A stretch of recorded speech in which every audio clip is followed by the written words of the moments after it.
Hi guys, padded blouse ఎలా design చేసుకోవాలో మీకైతే చూపిస్తాను. దాని వల్ల యూజెస్ ఏంటో కూడా మీకు చెప్తాను. శారీ కాస్ట్ వచ్చేసి 5000 అండి. Yellowish gold and pink combination లో అయితే వచ్చింది. బ్లౌజ్ అయితే మేము ప్యాడెడ్ వేసి అయితే డిజైన్ చేస్తున్నాము. మేము యూజ్ చేసిన ప్యాడెడ్స్ కూడా వెరీ సాఫ్ట్ ప్యాడెడ్స్ అండి. వేసుకునేటప్పుడు ఇన్నర్ ప్యాడెడ్స్ ఎంత సాఫ్ట్ గా ఉంటాయో సేమ్ ఈ ప్యాడెడ్స్ కూడా అంత సాఫ్ట్ గా ఉంటాయండి. ఈ ప్యాడెడ్స్ యూజ్ చేయడానికి రీజన్ ఏంటంటే చాలా మంది డీప్ నెక్ అనేది పెట్టుకుంటూ ఉంటారు బ్యాక్. అలా డీప్ నెక్స్ బ్రాడ్ నెక్స్ పెట్టుకున్న వాళ్ళకి శారీ కట్టుకున్నాక చాలా ఇన్నర్ తో ప్రాబ్లం అవుతుందండి.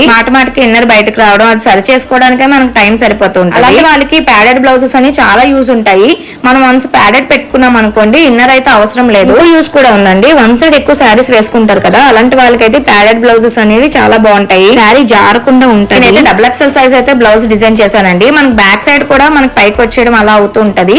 ఇలా పెట్టుకోవడం వల్ల అయితే మనకి పైకి కూడా రాదు బ్యాక్ సైడ్ అనేది. చిన్న బుట్ట పెట్టుకోవడం వల్ల ఏంటంటే హ్యాండ్ కూడా సన్నంగా కనిపిస్తుంది లావుగా ఉన్న వాళ్ళకి. మనకైతే చాలా బాగా నచ్చింది. ఈ వీడియో మీకు నచ్చినైతే సబ్స్క్రైబ్